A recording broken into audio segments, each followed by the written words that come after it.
हमें फ़र्क पड़ता है कि हमें सब्ज़ी आज भी महंगी मिल रही है, हमारे घर खर्चे आज भी मतलब नहीं चल पा रहे हैं जितनी हमारी इनकम है।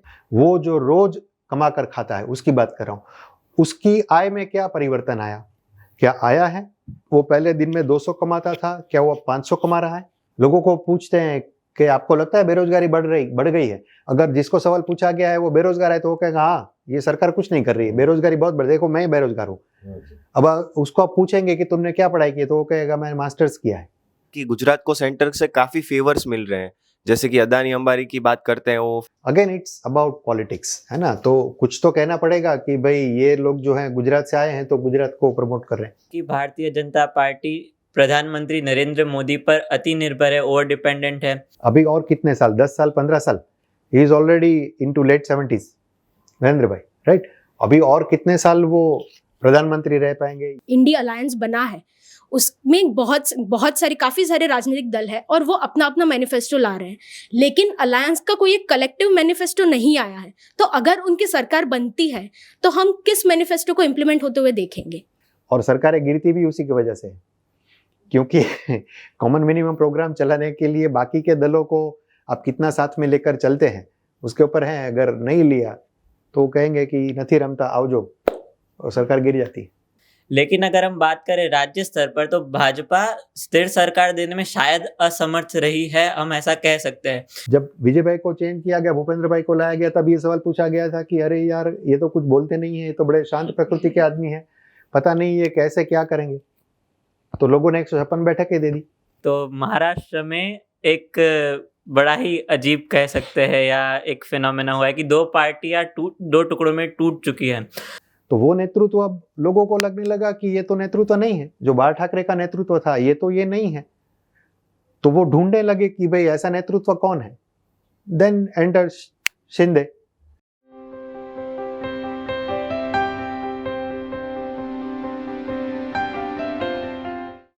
नमस्कार, मैं हूं जैनिल पंड्या और मेरे साथ हैं हर्ष अशर और प्रतिमा करंदीकर। हम यहाँ जमा हुए हैं लोकसभा के इलेक्शन पे चर्चा करने के लिए।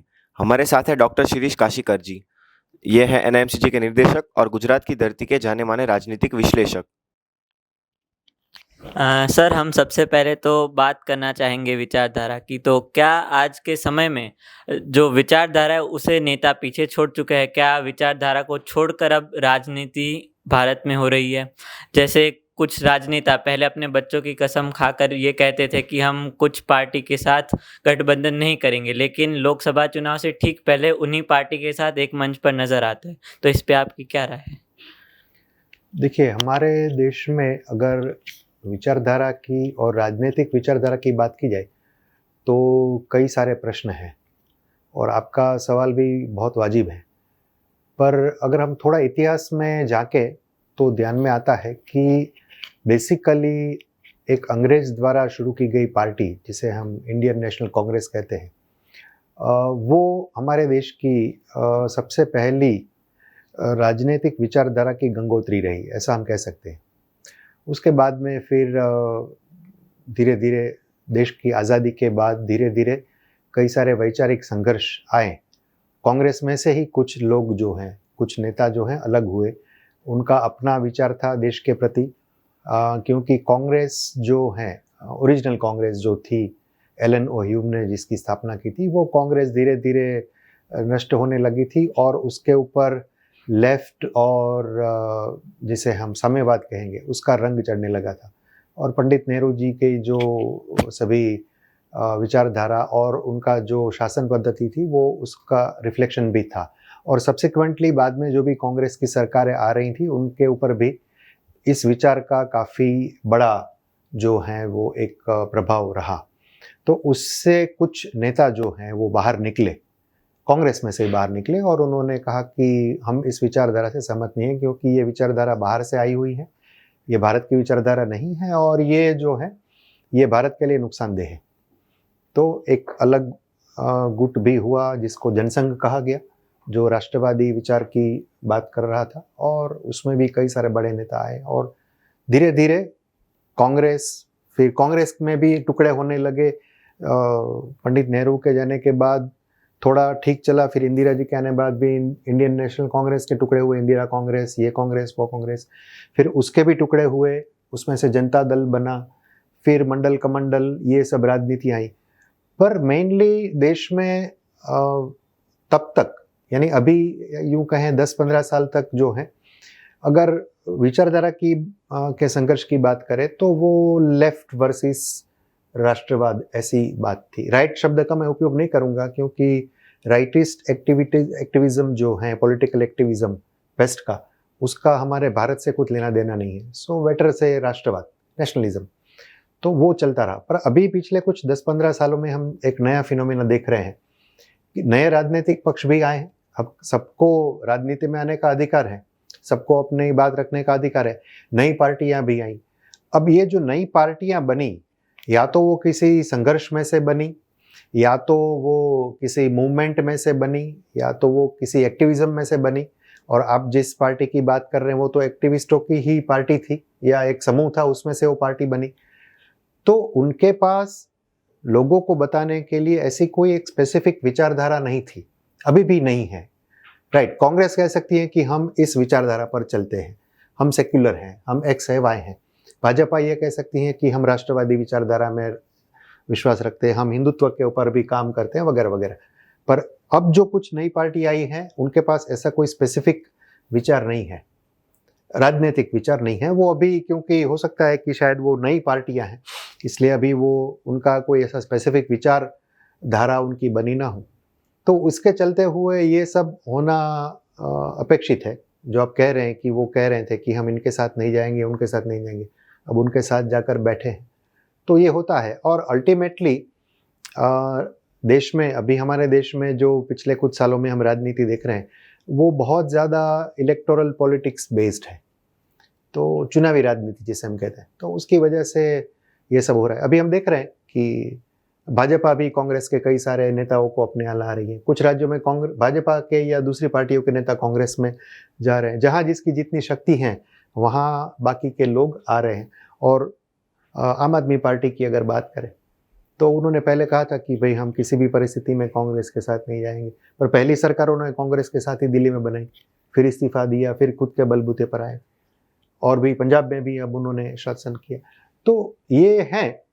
और राजनीति में वो कहा जाता है ना कि कोई किसी का परमानेंट दुश्मन नहीं होता है, तो इसे आप अपॉर्चुनिज्म भी कह सकते हैं, है ना। और अनफॉर्चुनेटली भारत की हर एक पार्टी इस अपॉर्चुनिज्म को बिल्कुल पूरे तरीके से अभी भुना रही है। तो सर अगला क्वेश्चन है कि काफ़ी अपोजिशन के जो नेता हैं वो ऐसी बात कर रहे हैं कि गुजरात को सेंटर से काफ़ी फेवर्स मिल रहे हैं, जैसे कि अदानी अंबानी की बात करते हैं वो, फिर वेदांता और फॉक्सकॉन का जो विवाद हुआ था उसकी बात करते हैं। तो इस बात पे आपका क्या कहना है? नहीं, अगर डेटा देखा जाए तो ऐसा नहीं है। ऐसा है कि एक बात तो स्पेसिफिक है कि गुजरात से नरेंद्र भाई सेंटर में गए तो वो जाने के पहले उन्होंने जो मेहनत की थी, तो और उन्होंने, हमें, आपको याद होगा 2014 में जब पहली बार इलेक्शन हुआ, यानी जब वो पहली बार प्रधानमंत्री बने, उसके पहले उन्होंने गुजरात के विकास मॉडल की बात की थी और उसी के आधार पर वो प्रधानमंत्री पद तक पहुंचे थे। तो गुजरात वैसे भी जो है वो वाइब्रेंट स्टेट है, गुजरात में वैसे भी उद्योग आते रहते हैं, बिजनेसेस फ्लरिश होते रहते हैं। और अंबानी और अदानी जिनकी बात हो रही है, उनका तो होम स्टेट ही गुजरात है, तो उनको और ज़्यादा कोई क्या फेवर कर सकेगा। दूसरा, जो भी चीज़ें सरकारी लेवल पर होती हैं उस पर ज़्यादातर अभी तो सब डिजिटल टेक्नोलॉजी की वजह से ट्रांसपेरेंसी भी है। मैं ये नहीं कहता हूँ कि फेवरेटिज्म नहीं हुआ होगा, पर उसका मतलब ये नहीं है कि हर जगह गुजरात को ही केंद्र में रखकर सेंट्रल गवर्नमेंट जो है वो निर्णय ले। राइट, और भी कई सारे राज्य हैं, महाराष्ट्र हमारा पड़ोसी राज्य है, अगर इंडस्ट्री के हिसाब से देखा जाए तो आज भी वो गुजरात से आगे हैं इंडस्ट्रियल ग्रोथ में। राइट, तो तब तो कोई ऐसा नहीं कहता कि भाई, और वहाँ तो अंबानी अदानी नहीं, अंबानी सिर्फ वहाँ तो मुंबई में बैठे हैं, पर वहाँ पर भी अदानी है, अंबानी है, सभी हैं। जहाँ जहाँ उद्योग हैं वहाँ बड़े उद्योगपति हैं, और सिर्फ अंबानी अदानी नहीं, जितने भी, टाटा भी हैं। राइट, इंटरेस्टिंगली टाटा के भारत में सबसे ज़्यादा अगर उद्योग कहीं लगे हुए हैं तो वो ऐसे, या इन्वेस्टमेंट ऐसी जगहों पर है जहाँ शायद अदानी अंबानी के इन्वेस्टमेंट नहीं है। और उसमें गुजरात नहीं है। गुजरात में टाटा का बहुत कम इन्वेस्टमेंट है, right. So these are big names, पर राजनीति है। और मजेदार बात यह है कि जिन राज्यों में भाजपा की सरकार नहीं है, जहां कांग्रेस की सरकार है या किसी और पार्टी की सरकार है, वहां पर भी ये लोग हैं, वहां पर भी अदानी है, वहां पर भी अंबानी है, वहां भी टाटा है, वहां भी बिरला है। सो उद्योगपतियों का काम तो यही है, इन्वेस्टमेंट करना और मुनाफा कमाना। उनको अगर सरकार की नीति अनुकूल मिलती है तो वहां जाएंगे।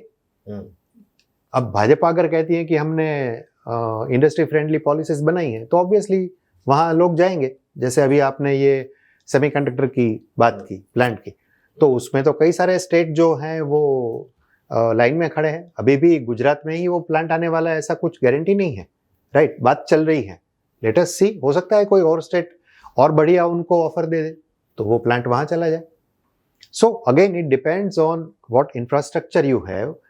हर एक चीज गुजरात को मिलेगी ऐसा जरूरी नहीं है। मान लीजिए आपको कोई फॉरेस्ट ओरिएंटेड या सी ओरिएंटेड ऐसा कोई प्रोजेक्ट लगाना है, तो गुजरात के पास 1600 किलोमीटर का समुद्र किनारा है, पर उससे भी बड़े समुद्र किनारे और राज्यों के पास भी है, उससे बढ़िया डेंस फॉरेस्ट और राज्यों के पास भी है, तो वो उद्योग वहां चले जाएंगे।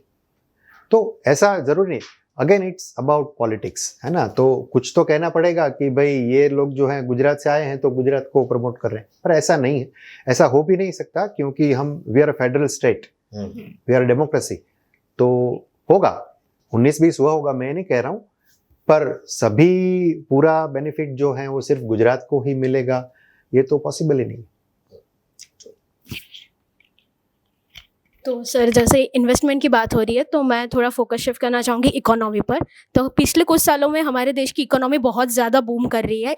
11वें स्थान से हम 5वें पे गए हैं और अब तीसरे पे जा रहे हैं अगर सरकार की माने तो। लेकिन जब हम छोटे शहरों में जाके जनता से बात करते हैं, तो जनता तो यही बोलती है कि हमें फ़र्क नहीं पड़ता कि हम 5वें है या तीसरे होने जा रहे हैं, हमें फ़र्क पड़ता है कि हमें सब्जी आज भी महंगी मिल रही है, हमारे घर खर्चे आज भी मतलब नहीं चल पा रहे हैं जितनी हमारी इनकम है। तो उस पर आपके क्या विचार है? हाँ, ये तो प्रश्न है। देखिए, अगर हम लोकसभा इलेक्शंस को ध्यान में रखकर बात करें, तो एक बात हमें समझनी चाहिए कि ये जो डायरेक्टली प्रजा को जो टच करते हैं ऐसे मुद्दे, महंगाई हैं, बेरोजगारी है या भ्रष्टाचार है, ये सब मुद्दे उनके ऊपर जो भी सब्सिक्वेंट गवर्नमेंट्स हैं वो कितना कंट्रोल कर पाई है या उसको कितना नीचे ला पाई है। देखिए, भ्रष्टाचार की अगर बात करें तो भ्रष्टाचार एक ऐसा राक्षस है, वो भस्मासुर है, राइट। उसको खत्म करना तो मुश्किल है, उसको आप कंट्रोल कर सकते हैं या उसका लेवल नीचे ला सकते हैं। बेरोजगारी की अगर बात करें, अब रोजगारी एक ऐसा प्रश्न है कि अगर हर कोई कहेगा कि मुझे सरकारी नौकरी चाहिए, तो वो तो दुनिया की किसी सरकार के लिए पॉसिबल नहीं है। तो आपको करोड़ों सरकारी नौकरियां पैदा करनी पड़ेगी, वो तो सरकार की तिजोरी खाली हो जाएगी। और हर एक जगह पर कुछ प्रपोर्शन होते हैं। आप कोई एक उद्योग भी लगा रहे हैं तो आप पहले प्रोजेक्ट रिपोर्ट बनाते हैं और उसमें आप तय करते हैं कि आपको कितना मैन फोर्स चाहिए, है ना। तो सरकार का भी वैसा ही होता है। सरकार को अगर कोई डिपार्टमेंट चलाना है, कोई व्यवस्था चलानी है, तो उसका भी एक प्रोपोर्शन होता है कि उसको कितना मैन फोर्स चाहिए होगा, उसके हिसाब से वो भर्ती करेगी, है ना। अब मान लीजिए रेलवे है, अब रेलवे इतना बड़ा सिस्टम हो गया है, आज की तारीख में दुनिया की सबसे बड़ी रेलवे सिस्टम भारत के पास है। हम उसको आधुनिक बना रहे हैं, सरकार उसको आधुनिक बना रही है, पर टेक्नोलॉजी भी ला रही है, पर साथ में आपको ह्यूमन फोर्स भी चाहिए। तो ह्यूमन फोर्स कितना चाहिए होगा प्लस टेक्नोलॉजी का यूज कितना होगा, उसके प्रोपोर्शन में आप ह्यूमन फोर्स तय करते हैं, तो उसके हिसाब से ही भर्ती होगी। आप कहेंगे कि 50,000 लोगों को रेलवे में नौकरी दे दो, पर वहाँ गुंजाइश 15,000 की है, तो 15,000 को ही नौकरी मिलेगी। बाकी के 35,000 जो चाहते हैं कि वो रेलवे में जॉब करे, सरकारी सेफ सिक्योर जॉब करे, वो नहीं कर पाएंगे, वो पॉसिबल ही नहीं है। और सेम वे इवन उद्योगों में भी अभी हम देखते हैं ना कि कई बार जब मंदी का दौर आता है तो बड़े बड़े उद्योग जो हैं वो ले ऑफ कर देते हैं और हजारों की संख्या में लोगों की नौकरियां चली जाती है। तो जिनकी नौकरियां चली जाती है वो कहाँ जाते हैं, वो क्या करते हैं? वो कहीं ना कहीं कोई छोटा मोटा काम कर लेते हैं, कोई छोटी मोटी नौकरी कर लेते हैं। तो जो रोजगारी का मुद्दा है वो अगेन डिपेंड्स कि आपकी मानसिकता क्या है। हमारे यहाँ कई सारे राज्यों में लोगों की मानसिकता व्हाइट कॉलर जॉब की है। वो कहते हैं बस नौकरी करेंगे 10 से 5, 10 से 6 और घर आकर मजे करना, हर महीने सैलरी ले लो, खुश रहो, राइट। कुछ जगह पर एंटरप्रेन्योरशिप है, गुजरात की बात कर लीजिए, पंजाब की बात कर लीजिए, हरियाणा की बात, एंटरप्रेन्योर्स है। नहीं भाई, हम नौकरी नहीं करेंगे, थोड़े टाइम कर लिया, अब हम अपना खुद का काम करेंगे। We will be job givers and not job seekers. तो अगेन वो मानसिकता पर भी बहुत सारा निर्भर करता है। हाँ, एक बात जरूर है, महंगाई एक ऐसा मुद्दा होता है जिसको बहुत कंट्रोल करना ये हर सरकार के लिए हेडेक होता है।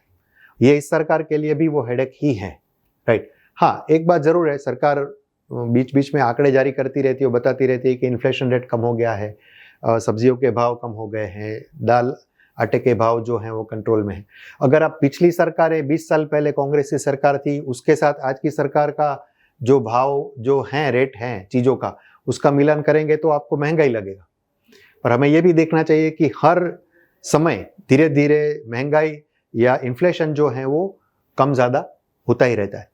देखना ये होता है कि आप लोगों के जो लाइफस्टाइल है, मैं लाइफस्टाइल यानी शहर में रहने वाले, गाड़ी घुमाने वाले लोगों की बात नहीं कर रहा हूँ, वो जो रोज कमा कर खाता है उसकी बात कर रहा हूँ। उसकी आय में क्या परिवर्तन आया, क्या आया है? वो पहले दिन में 200 कमाता था, क्या वो अब 500 कमा रहा है?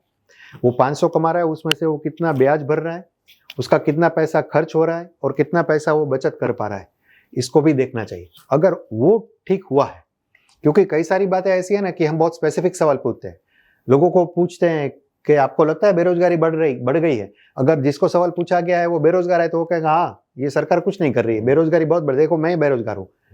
अब उसको आप पूछेंगे कि तुमने क्या पढ़ाई की है, तो वो कहेगा मैंने मास्टर्स किया है। अगर आपने मास्टर्स किया है और आप बेरोजगार है तो समस्या आपकी है, सरकार की नहीं है। आजकल 10वीं पास 10वीं फेल व्यक्ति भी अच्छा काम करके अपना खुद का छोटा मोटा काम करके पैसा कमा सकता है, राइट। सो बहुत सारी चीजें एक दूसरे के साथ जुड़ी हुई होती है। मैं ये नहीं कहता हूँ हर जगह सरकारी ठीक होती है, सरकार की कई बार नीतियों में भी गलतियां हो सकती हैं, उसकी वजह से लोगों को जो बेनिफिट्स जल्दी मिलने चाहिए वो नहीं मिलते। पर सरकार की नीतियां क्या है, क्या सरकार पॉजिटिवली लोगों के बारे में सोच रही है, क्या वो चाहती हैं कि लोग कुछ चीज़ों के चक्कर में से बाहर आए? जैसे अभी पिछले बार सरकार ने जो छोटे कामकाजी लोगों के लिए मुद्रा लोन की शुरुआत की थी, राइट। तो मुद्रा लोन की वजह से अब सरकार का जो भी दबाव हो, पर वास्तव में अगर आप जाकर पूछे, जो लोग रास्तों पर चीज़ें बेचते हैं उनको जाकर पूछिए क्या उन्होंने मुद्रा लोन ली है, अगर ली है तो उससे उनको क्या बेनिफिट हुआ है, राइट। अगर हुआ है तो अच्छी बात है, नहीं हुआ है तो इसका मतलब ये हुआ कि योजना होने के बावजूद लोगों तक वो बात नहीं पहुंची है, वो पहुंचनी चाहिए। तो कई सारी समस्याओं में से लोगों को अपने आप जो है वो समाधान मिल सकता है। तो सर यहाँ पे इकोनॉमी की बात हो रही है, तो जो ये महंगाई और ये गरीब लोगों की बात हो रही है, उनके लिए सरकार अपलिफ्टमेंट प्रोग्राम्स और वो सब लॉन्च कर रही है। लेकिन अगर हम टैक्स पेयर्स की बात करें, बहुत ही बड़ा पार्ट वो कंट्रीब्यूट करते हैं। यूरोपियन कंट्रीज की बात देखें तो वो टैक्स पेयर्स को काफ़ी बेनिफिट्स देते हैं, पर इंडिया में टैक्स पेयर्स का कहना है कि उनको इतना सब नहीं मिलता है। और अगर वो जैसे कि free travel, free medical service वो सब दे रहे हैं, तो भी यूरोपियन कंट्री के जो स्टैंडर्ड है उससे काफ़ी नीचे है। तो इस पर आप क्या कहना चाहेंगे सर? आपने सवाल पूछा उसमें गलती है। सिर्फ 9% लोग टैक्स पे करते हैं जी, यानी 91% लोग इस देश में टैक्स नहीं भरते। मैं इनकम टैक्स की बात कर रहा हूँ, राइट। तो 9% या 10%, अब शायद 1-2% आगे पीछे हुआ होगा, उतने प्रतिशत लोग जो टैक्स भरते हैं उसके आधार पर इतना सारा तामझाम चलता है। There are 2 types of taxes, direct and indirect tax, right. अब जो चीज़ आप खरीदते हैं उसके ऊपर तो आपको वैसे भी टैक्स देना पड़ता है, जीएसटी आप वैसे ही दे देते हैं। पर जब आपको खुद को टैक्स भरने की बात आती है, इनकम टैक्स भरने की बात आती है, तो उसमें से व्यापारी जो है वो कहता है कि अरे मेरे ऊपर इतना टैक्स लगता है, मैं सरकार को देने के लिए थोड़ा ही कमा रहा हूँ, तो वो थोड़ा ऊपर नीचे कर देगा। पर जो सरकारी नौकरी कर रहा है या जो प्राइवेट जॉब कर रहा है उसके तो हर महीने सैलरी में से ही टैक्स कट जाएगा, राइट। किसान की बात करें, किसानों को कोई इनकम टैक्स नहीं है, राइट। छोटे मोटे उद्योग हैं उनके ऊपर भी बहुत कम टैक्सेस लगे हुए हैं। सो अगर हम ये आर्ग्यूमेंट टैक्स के बेसिस पर करें तो मामला गड़बड़ है, क्योंकि टैक्स भरने वालों का प्रोपोर्शन बहुत कम है। अगर आप यूरोप के साथ या अमेरिका के साथ हमारी कंपैरिजन करें तो वो और भी गड़बड़ हो जाएगी, क्योंकि वहाँ का टैक्स सिस्टम पूरा अलग है और वहाँ आपको टैक्स भरना है ऐसा नहीं है, टैक्स आपके पास से ले ही लिया जाता है, आपके पास कोई ऑप्शन ही नहीं है। तो ऑब्वियसली वहाँ की इकोनॉमी उसकी वजह से स्ट्रांग है। अब यहाँ आप देखिए, मान लीजिए 1 मिनट के लिए आप सोचिए कि यहाँ 10% लोग टैक्स भर रहे हैं, उसको आपको 15% भी करना है तो भी सरकार के आंखों में पानी आ जाएगा, राइट। सरकार अगर कहेंगी कि एक काम करते हैं, ये किसान जो है ना उसको टैक्स नेट में लाते हैं, आप देखिए कल भारत बंद का ऐलान हो जाएगा, राइट। तो सवाल ये भी है, दोनों तरफ है ना। जिस प्रकार से सरकार की आय है, इनकम है, उसके कंपैरिजन में खर्च बहुत ज़्यादा है।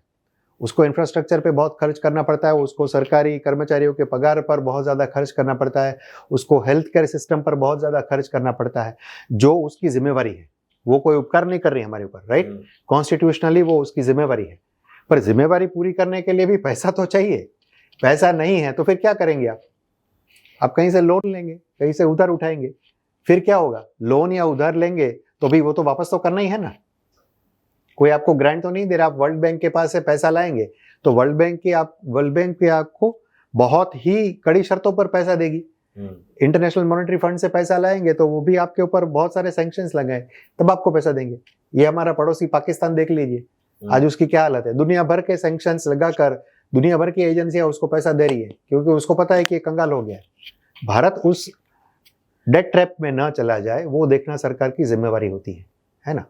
तो मैं मानता हूं कि जिस प्रकार की सुविधाएं हम विदेश में जाते हैं और वहां देखते हैं, वो एक्सपेक्ट करते हैं, पर सामने हमें ये भी देखना चाहिए कि सामने हमारा टैक्स रेवेन्यू कितना है, कितने लोग टैक्स पे करते हैं, राइट। सरकार ने बीच में कई सारी योजनाएं लाई थी जिसकी वजह से उसका टैक्स नेट बढ़े, ज़्यादा लोग टैक्स नेट में आए, और उससे अगर टैक्स नेट में ज़्यादा लोग आते हैं, टैक्स कम होता है नो। एक आपको जानकर ताजुब होगा, पर एक समय में 70% टैक्स हुआ करता था, 70% इनकम टैक्स। यानी अगर आप 1 लाख रुपए कमा रहे हैं तो 70,000 रुपये आपको सरकार को दे देने, पूछना ही नहीं है क्यों देना है, टैक्स है। तो फिर आप क्या करेंगे? आप बेईमानी करेंगे। आप कहेंगे कि 1 लाख रुपए में से 70,000 रुपये सरकार को देने के लिए मैं सिर्फ 30,000 के लिए 1 लाख की मेहनत क्यों करूं? ऑब्वियस है, मानसिकता है। तो फिर लोग क्या करते थे? करप्शन करते थे और टैक्स बचाते थे, टैक्स इवेजन करते थे। धीरे धीरे टैक्स कम होते गए, टैक्स लॉजिकल होते गए। तो ऑब्वियस है, आपको टैक्स अगर बर्डन नहीं लगता है तो आप भर देंगे, टैक्स बर्डन लगता है तब प्रॉब्लम होती है। तो अब वो भी धीरे धीरे कम हो रहा है। अभी आने वाले सालों में अगर टैक्स नेट में ज्यादा लोग आएंगे तो सरकार की इनकम बढ़ेगी, तो सरकार उसको और लॉजिकल कर देंगी। पर टैक्स कम हो जाएगा तभी हम टैक्स भरेंगे, ये गलत सोच है ना।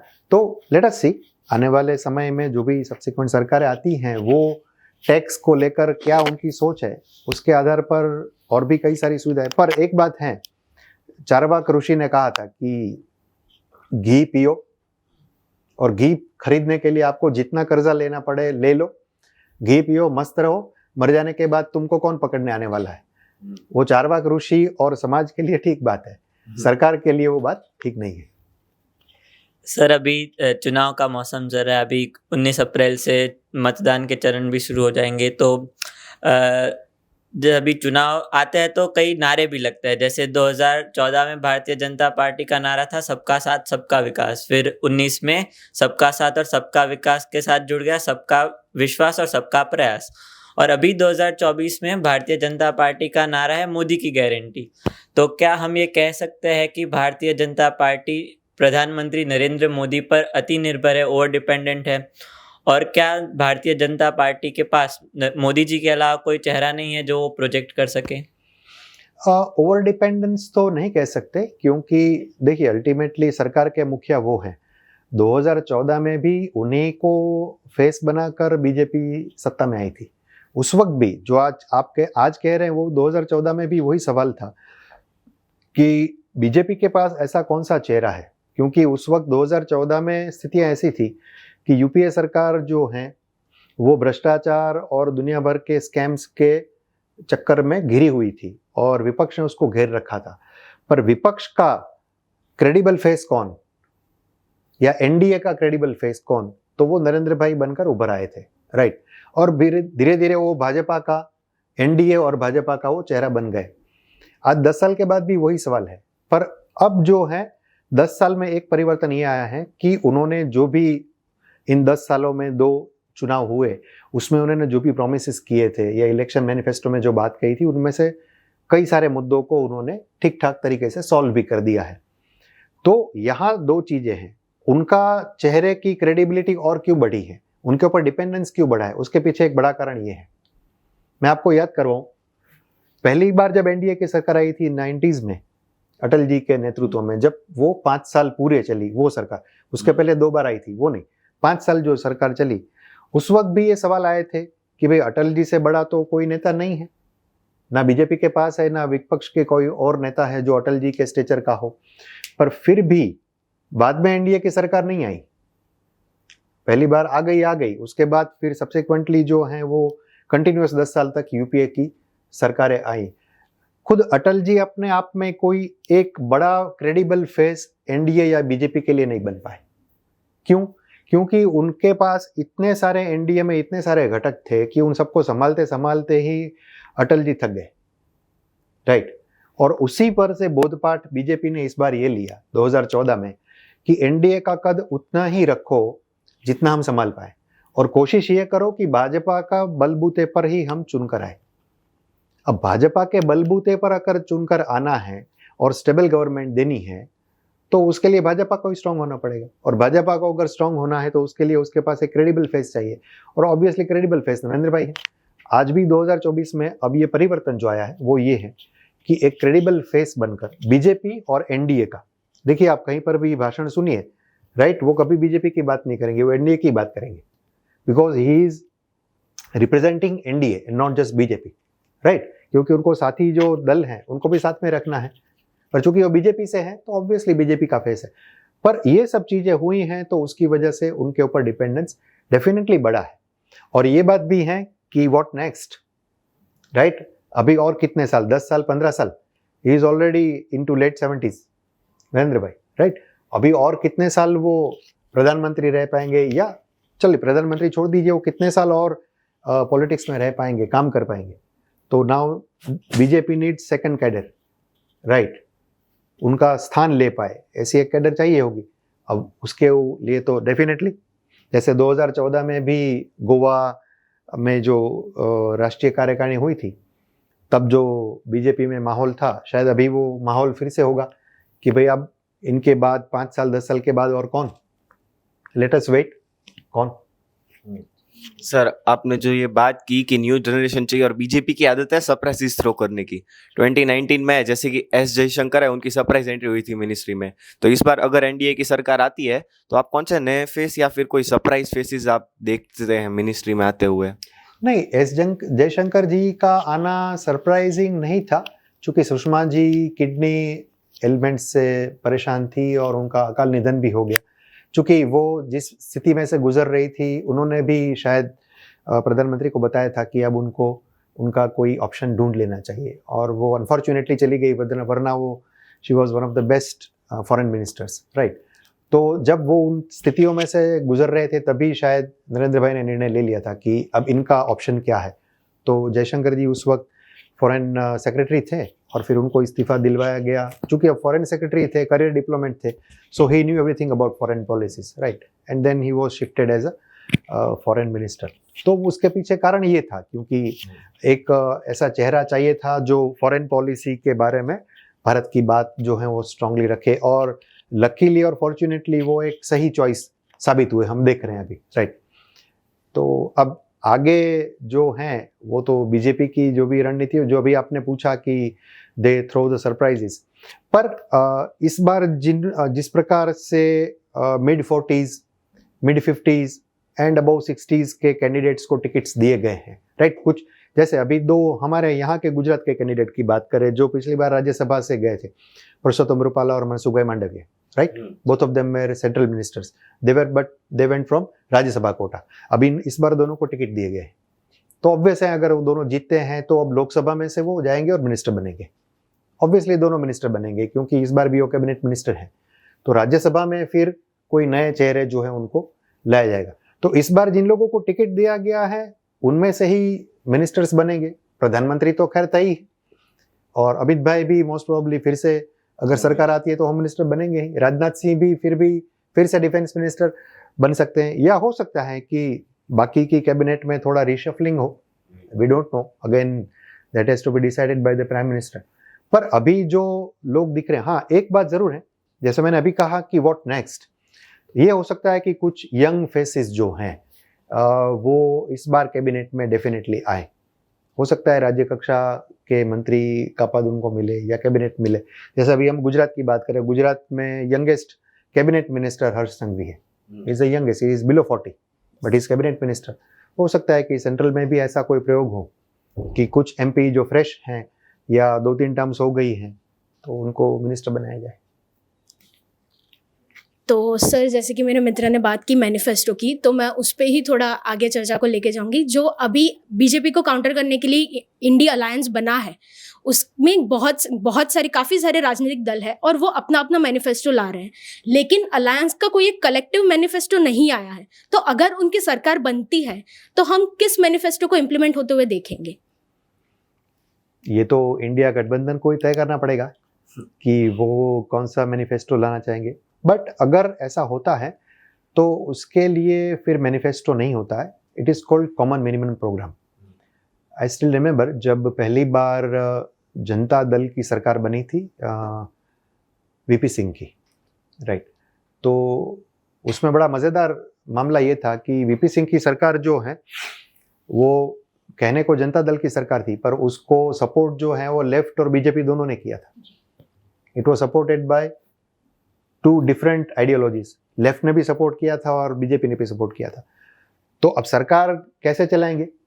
अब दोनों पार्टियां थी, उन्होंने कहा कि हम मिनिस्ट्री में नहीं आएंगे, हम सरकार में नहीं, बाहर से सपोर्ट करेंगे आपको, सरकार आप चलाइए। पर सरकार चलाएंगे कैसे? जनता दल की खुद की तो कोई विचारधारा थी नहीं, यानी जो वीपी सिंह का फ्रैक्शन था उसके ऐसी कोई स्पेसिफिक विचारधारा नहीं थी, वो तो बोफोर्स का विरोध करके सत्ता में आ गए थे। तो क्या किया जाए? तो फिर कॉमन मिनिमम प्रोग्राम बनाओ। So what is common minimum programme? Now the same thing happened with Atal ji also. जब उनकी सरकार आई तो उनको सपोर्ट करने वाली 22 पार्टियां थी। अब 22 पार्टियां और प्लस बीजेपी। अब बीजेपी का अपना एजेंडा अलग था, बीजेपी का अपना मैनिफेस्टो अलग था, उसमें राम मंदिर भी था, उसमें 370 भी था। पर ये 22 पार्टियों में से 12 पार्टियों ने बोल दिया कि आपका मैनिफेस्टो नहीं चलेगा, अगर हमारा सपोर्ट चाहिए तो आपके मैनिफेस्टो से दूर रहो। तो फिर क्या करना है? तो फिर कॉमन मिनिमम प्रोग्राम बनाओ। अब कॉमन मिनिमम प्रोग्राम क्या होता है? वो होता है जो सभी पार्टियों को मंजूर है।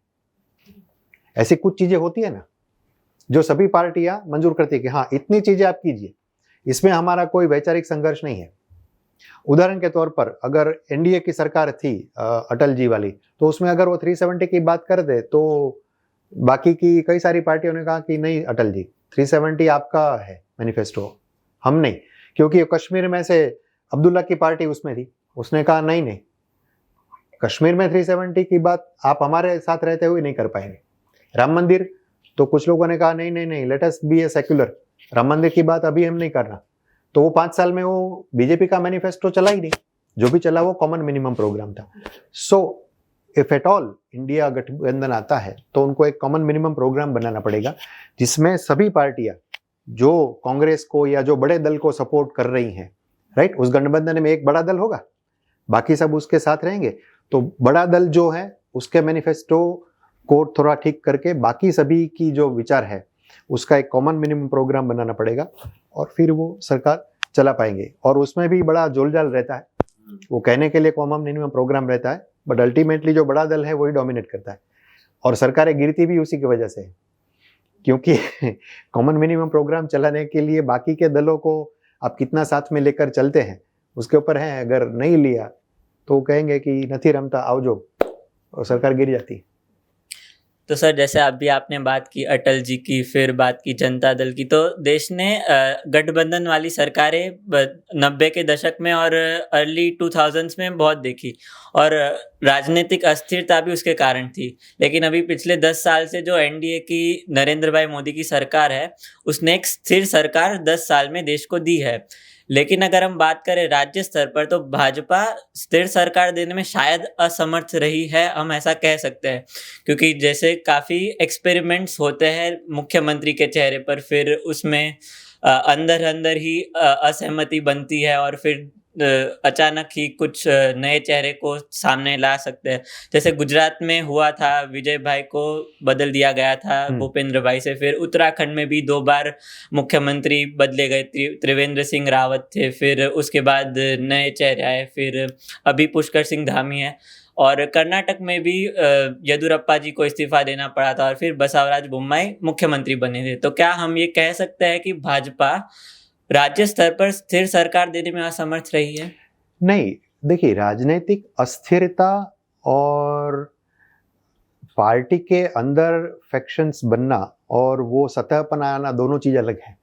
ये जो आप उदाहरण दे रहे हैं वो राजनीतिक अस्थिरता नहीं है। राजनीतिक अस्थिरता का कह सकते हैं सरकार ही गिर जाए, राइट। विजय भाई रूपाणी मुख्यमंत्री हैं और विजय भाई रूपाणी का एक गुट अलग हो जाए और भूपेंद्र भाई पटेल का एक गुट हो जाए, आनंदीबेन पटेल का एक गुट हो जाए और तीनों झगड़ा करने लगे और विजय भाई की सरकार गिर जाए, विजय भाई को इस्तीफा दे देना पड़े, राष्ट्रपति शासन लग जाए और फिर से चुनाव करना पड़े, तो आप कह सकते हैं कि ये राजनीतिक अस्थिरता है। ये राजनीतिक अस्थिरता नहीं है, ये पार्टी के अंदर विदिन पॉलिटिकल इश्यूज जो हैं, देखिए, राजनीति में आने वाले लोग सभी महत्वाकांक्षी होते हैं। अगर आप महत्वाकांक्षी नहीं तो राजनीति में आपका कोई काम नहीं। तो ऑब्वियस है, हर कोई चाहता है कि वो कार्यकर्ता स्तर से आगे बढ़ा है तो उसको भी कोई पद मिलना चाहिए, उसको मंत्री बनना चाहिए, उसको मुख्यमंत्री बनना चाहिए, ये बनना चाहिए, वो बनना चाहिए।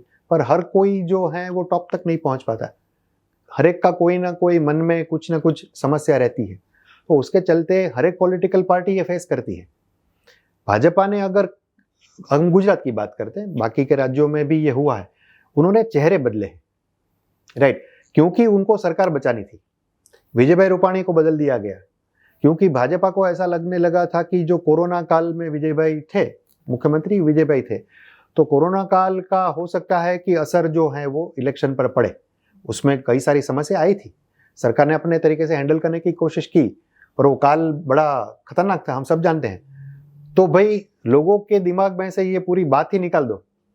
सो they change the entire leadership including all the ministers, fresh faces, right. अब उनको क्या सवाल पूछने आप पूछो, है ना। But that was a political move. Anandiben Patel के केस में क्या हुआ था, आनंदीबेन पटेल के को यूं इसलिए जाना पड़ा क्योंकि पटेल आंदोलन हुआ था। सरकार को लगा था कि अगर यही चेहरा रहा तो कल को हो सकता है कि आंदोलन और भी तेज हो जाए और उसका खामियाजा हमें भुगतना पड़े, और उनको भुगतना पड़ भी सकता था अगर विजय भाई को नहीं लाए होते, राइट। आपने देखा था कि बाद में जो इलेक्शन हुए उसमें कांग्रेस और बीजेपी नेक टू नेक आ गए थे, राइट। हाँ, 19 सीटों का और बहुत कम फर्क रह गया था। तो उसके पीछे बड़ा कारण जो था वो था, पर समय के चलते उन्होंने वो लीडरशिप चेंज कर दी तो वो वापस सत्ता में आ गए। तो वो बीजेपी के अंदर जो इश्यूज हैं उसको हैंडल करने का ये तरीका है, राइट। उससे राजनीतिक अस्थिरता नहीं आई, लीडरशिप चेंज हुआ, सरकार नहीं बदली, सरकार बीजेपी की रही, राइट। अलग चित्र और भी जगह पर, जैसे आपने उत्तराखंड का उदाहरण दिया, आपने कर्नाटक की बात की, वहां पर भी सेम इश्यू थे, राइट। अगर आप चेहरा नहीं बदलते हैं तो फिर आपको सरकार खोनी पड़ेगी, और आप बार बार सरकारें खोते हैं या बार बार आपको वहां से जाना पड़ता है तो फिर लोगों को ध्यान में आ जाता है। मैं आपको याद करवाऊं, 90s के पहले यानी 80s और 90s का जो 10, 12, 15 साल का कार्यकाल था, कांग्रेस को 4 मुख्यमंत्री बदलने पड़े थे विदिन 10 years, राइट। क्योंकि अगर कांग्रेस ऐसा नहीं करती तो उसके पास बड़ी मेहनत से गुजरात की स्थापना होने के बाद जो सरकार सत्ता आई थी वो चली जाती, और वो गई भी। अंत में ऐसा ही हुआ 90s में, अर्ली 90s में, जब चिमन भाई पटेल ने बीजेपी के सपोर्ट से सरकार बनाई, केशुभाई पटेल के सपोर्ट से, तभी तय हो गया था कि अब कांग्रेस का मामला खत्म हो रहा है। और जैसे ही केशुभाई अपने बलबूते पर भाजपा की सरकार बना ली, रेस्ट इज द हिस्ट्री। आज देख रहे हैं 30 साल से कांग्रेस सत्ता के बाहर है। बीजेपी ने उससे सबक लिया है, वो समझ गए हैं कि चेहरा बदल देने से अगर काम चलता है तो चला लो भाई, उसको बाद में समझा दिया जाएगा, उसको कोई और पद दे दिया जाएगा। सरकार ही चली गई तो कोई तुक नहीं है। सो वो राजनीतिक अस्थिरता नहीं है, बीजेपी के अंदर अस्थिरता है, ऐसा आप कह सकते हैं। उसको वो ठीक करने की कोशिश करती है ना। पर लीडरशिप चेंज से अगर सरकार बच जाती है, क्योंकि अल्टीमेटली जो भी नया व्यक्ति आएगा उसको एजेंडा तो सरकार का ही लागू करना है, बीजेपी का ही लागू करना है ना। तो अभी भूपेंद्र भाई कर ही रहे हैं, इनफैक्ट अभी तो वो शांति से काम कर रहे हैं। 156 बैठकें आ गई। जब विजय भाई को चेंज किया गया, भूपेंद्र भाई को लाया गया, तब ये सवाल पूछा गया था कि अरे यार, ये तो कुछ बोलते नहीं है, ये तो बड़े शांत प्रकृति के आदमी है, पता नहीं ये कैसे क्या करेंगे। तो लोगों ने 156 बैठकें दे दी। अब उनके ऊपर बड़ी जिम्मेवारी आ गई है कि 156 बैठकें जो हैं वो पूरा साथ में लेकर 5 साल का कार्यकाल उनको पूरा करना है ना। सो वो रिस्पॉन्सिबिलिटी भी है और वो पार्टी को भी देखना पड़ता है। और सर, अगर सेंटर में सरकार में बदलाव आए तो आप फॉरेन रिलेशंस में कैसे बदलाव देखते हैं? क्योंकि काफी कुछ सालों से नरेंद्र मोदी जी हैं, जो बहुत ही उन्होंने फॉरेन के प्रवास किए हैं, उनके लिए उनकी आलोचना भी हुई है, लेकिन उससे हमारे फॉरेन रिलेशंस काफी स्ट्रांग हुए हैं। तो अगर सरकार चेंज हो गई तो आप चेंजेस पॉजिटिव देखते हैं या नेगेटिव देखते हैं फॉरेन रिलेशंस में? नहीं, जनरली ऐसा है, इसमें 2-3 चीज़ें हैं। आपके आसपास के जो देश हैं उनके साथ आपने कैसे रिलेशंस मेंटेन किए हैं, ये एक पहली बात है। आपको याद होगा जब पहली बार 2014 में नरेंद्र भाई प्रधानमंत्री बने थे तो उन्होंने सभी पड़ोसी देशों के प्रधानमंत्रियों को बुलाया था शपथ विधि में, और ज़्यादातर आए भी थे, और वही उन्होंने इशारा दे दिया था कि हम सभी के साथ अच्छे रिलेशंस चाहते हैं। अब जो हमारे साथ अच्छे रिलेशंस नहीं चाहते वो उनकी समस्या है, पर जिनके साथ हम चाहते हैं उनके साथ हम बढ़ा रहे हैं। और पहले कार्यकाल में नरेंद्र भाई ने सबसे ज़्यादा प्रवास किए, अंतर्राष्ट्रीय प्रवास किए, और ज़्यादा से ज़्यादा देशों के साथ भारत के रिलेशंस मजबूत करने की कोशिश की, और सेकंड टेन्योर में उसका हमें परिणाम भी मिला। कई सारे अंतर्राष्ट्रीय मुद्दों में जहां हमें ऐसा लगा कि शायद हमारे लिए समस्या आ सकती है, वहां हमने उन देशों के साथ जो संबंध बनाए थे, उन संबंधों की वजह से वो समस्याएं नहीं आई। राइट। तो जैसे कई सारे इश्यूज जो हैं हमारे देश में या आसपास के देशों में हुए, तो मुस्लिम देश जो हैं, पहले आज से 10-15 साल पहले ऐसा हुआ करता था कि वो हमारी ओर देखकर थोड़ा हमें कहते थे कि नहीं, ऐसा नहीं होना चाहिए, आपकी पॉलिसी ठीक नहीं है। पर अब आज की तारीख में ये है कि सभी अरब देश जो हैं वो हमारे साथ खड़े हैं। तो ये इतना बड़ा शिफ्ट कैसे आया? क्योंकि हमने उनके साथ उस प्रकार के रिलेशंस मेंटेन किए, हमने फॉरेन पॉलिसी हमारी उस प्रकार से बनाई है। तो मोर और लेस, अच्छा, एक समय ऐसा हुआ करता था कि हमारा बहुत ज़्यादा झुकाव रशिया की ओर रहता था, अमेरिका को हम निग्लेक्ट करते थे। आज हम दोनों के साथ बैलेंस बनाए रखे हैं, आज हम यूरोप के साथ भी बात करते हैं। पर अब हमने, यानी हमारा जो फॉरेन पॉलिसी हमारे देश की वो ये है कि अब हम जो हैं वो हर चीज़ में वेस्ट की ओर नहीं देखेंगे, will look to the east also. Right. क्योंकि ईस्ट में जो डेवलपिंग नेशंस जिसको बाकी के देश कहते हैं वो भी हमारी तरह ही हैं, पर उनको हमारी ज़रूरत है और हमें उनकी ज़रूरत है कई सारी चीज़ों के लिए, आर्थिक चीज़ों के लिए, राजनीतिक चीज़ों के लिए। राइट। तो हम वो कर रहे हैं, पर हम अमेरिका को भी निग्लेक्ट नहीं कर रहे हैं, हम रशिया को भी निग्लेक्ट नहीं कर रहे हैं, और इंटरनेशनल एरिना में हमें सवाल भी पूछे जाते हैं तो हम उसका जवाब भी देते हैं। तो मुझे नहीं लगता कि, मान लीजिए अगर इंडिया गठबंधन या कोई और भी सरकार आती है, तो अभी जो फॉरेन पॉलिसीज बनी हुई है उसमें कोई बहुत बड़ी मात्रा में छेड़छाड़ हो, क्योंकि उससे देश को नुकसान होगा, और कोई भी सरकार ऐसा नहीं चाहेगी कि उससे देश को नुकसान हो। और ये सरकार भी जो कर रही है वो फॉरेन पॉलिसी को ही फॉलो कर रही है, उसमें कोई बहुत बड़ा परिवर्तन उन्होंने नहीं किया है। सिर्फ जो एक नैरेटिव उन्होंने क्रिएट किया है वो सही है, और उन्होंने वास्तव में उस प्रकार से रिलेशंस भी मेंटेन करें, और वो तो हम सभी भारतीयों की खूबी है। हम जहाँ कहीं पर भी जाते हैं हम लोगों के साथ रिलेशंस मेंटेन करते हैं, तो वही हमारी सरकार कर रही है, और कुछ नया नहीं है उसमें। Thank you sir. अब हम अंत की ओर बढ़ेंगे, तो एक रैपिड फायर राउंड हो जाए जिसमें हम नेताओं के आपको नाम देंगे और आपको उन्हें एक शब्द में डिस्क्राइब करना है। तो सबसे पहले नरेंद्र मोदी जी। शायद भावी प्रधानमंत्री। Okay. Mamata Banerjee. Tigress of Bengal. Sharad Pawar ji.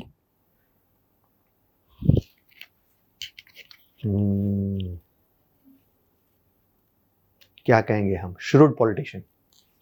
Nitin Gadkari ji. Silent politician. K Annamalai. Fire brand politician. Hemant Soren. Fire and ice politician. Sorry, Hemant Soren आपने कहा। हेमंत सोरेन नहीं, मैं हेमंत बिस्वा शर्मा। हाँ, हेमंत सोरेन। Meek politician. योगी आदित्यनाथ।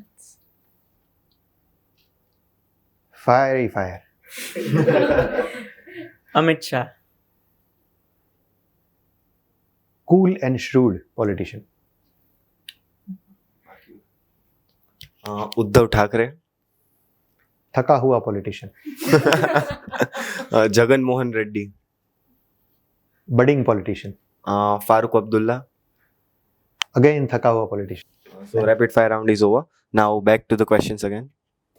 तो सर अभी हमने बात की उद्धव ठाकरे की और शरद पवार की, तो महाराष्ट्र में एक बड़ा ही अजीब कह सकते हैं या एक फिनोमेना हुआ है कि दो पार्टियां दो टुकड़ों में टूट चुकी हैं. तो इससे वोटर्स पर क्या असर होगा इसका? वोटर्स कैसे, क्या कंफ्यूज होंगे वोटर्स? क्या वो तय कर चुके हैं कि वो किसे चुनने वाले हैं? और इससे क्या वोटर्स के क्लैरिफिकेशन आने में और कितना समय लग सकता है कि कोई एक दल ही उभर रहा है कि वही जो पहले दल था वही उसे टेक ओवर किया? नहीं, देखिए, ये इसका जवाब आपने जो मुझे पहला सवाल पूछा था ना उसमें है. Ultimately everything is about ideology. ये टुकड़े क्यों हुए, सवाल ये आता है. शिंदे क्यों अलग हुए? Shinde is one of the finest कार्यकर्ता ऑफ शिवसेना. ऑटो रिक्शा चलाते थे, वहाँ से वो वहाँ तक पहुँचे थे. इनफैक्ट शिवसेना, भाजपा तो ठीक है, शिवसेना का आप कोई भी ग्रास रूट लेवल का, शिवसेना की शाखाएं होती है ना. मुंबई में आप जाए ना, शिवसेना शाखा क्रमांक XYZ ऐसा होता है. दादर में 50 शाखाएं होती है उसकी. तो ऐसी छोटी शाखाओं में जाते थे वो, शाखा यानी ब्रांच, राइट. तो वहां से लेकर वो व्यक्ति मुख्यमंत्री बना. ठीक है, उनकी अपनी महत्वाकांक्षा है, वो अलग बात है. पर मूल बात क्या थी? शिवसेना, उद्धव ठाकरे, जो अब उबाठा कहा जाता है, उद्धव बाल ठाकरे शिवसेना, राइट, और शिवसेना शिंदे जो भी अभी कहा जाता हो, वो क्यों हुई? तो उसके पीछे बड़ा कारण ये था कि शिवसेना सत्ता में रहने के चक्कर में, उद्धव ठाकरे को मुख्यमंत्री बनाए रखने के चक्कर में अपनी मूल विचारधारा से दूर चली गई थी.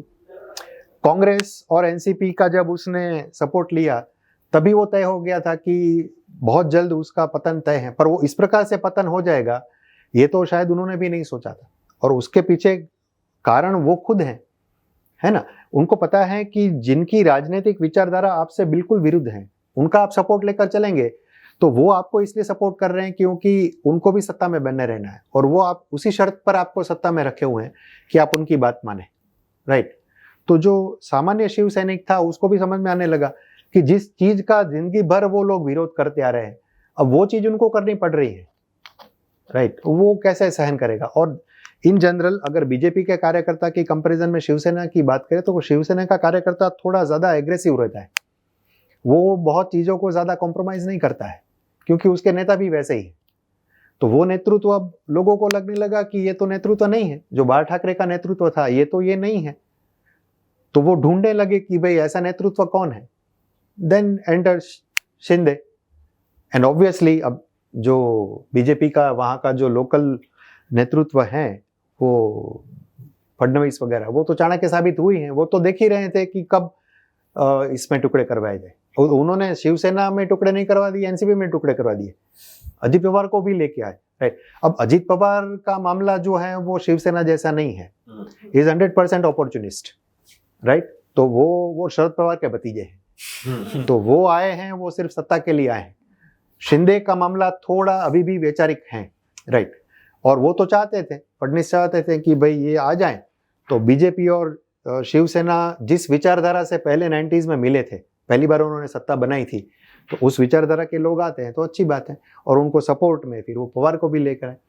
तो जो लोग एक्चुअल, अब देखिए मजेदार बात यह है कि शिवसेना का जो सिंबल था तीर वाला, तीर और बाण वाला, वो भी शिंदे को मिला है ना. तो शिवसेना का सिंबल वो है. और लोग ये देखेंगे कि भाई जो ओरिजिनल शिवसेना जो है, जिसको वो अब तक चुनते आए हैं, वो कौन है? तो वो ये है. उसके लिए वो इनसे अलग हो गए, नो डाउट. उद्धव बाल ठाकरे की शिवसेना है, उसके भी कई सारे फॉलोअर्स हैं, कई जगह पर वो लोग भी हैं, वो भी चुन के आएंगे, ऐसा नहीं है. लोग कंफ्यूजन में नहीं रहेंगे. लोगों को पता है कि उनको किन के साथ जाना है, किस विचारधारा के साथ जाना है, किस आइडियोलॉजी के साथ जाना है. तो ऑब्वियस है, लोग अगर जिनको ऐसा लगता है कि नहीं उद्धव बाल ठाकरे की बात ठीक है, वो कांग्रेस और एनसीपी के साथ गए थे, कोई बात नहीं, हम उनके साथ जाना चाहिए, वो लोग वहां जाएंगे. और जो कहते हैं कि नहीं शिवसेना का यही स्वरूप जो पुराना वाला वही ठीक था और शिंदे कर रहे हैं ठीक करे, तो लोग वहां जाएंगे. That simple. आपका बहुत बहुत शुक्रिया सर, आपने हमारे सभी सवालों का जवाब दिया और कहीं भी हमें रोका नहीं किसी सवाल को पूछने से, तो उसके लिए आपका धन्यवाद. तो ये थे हमारे आज के मेहमान डॉक्टर शिरीष काशीकर जी, जिन्होंने हमारे सभी सवालों का जवाब दिया और आपने देखा कि क्या-क्या हमारे सवाल थे और उनके जवाब आपने देखे। आपका बहुत-बहुत शुक्रिया ये इंटरव्यू देखने के लिए। धन्यवाद।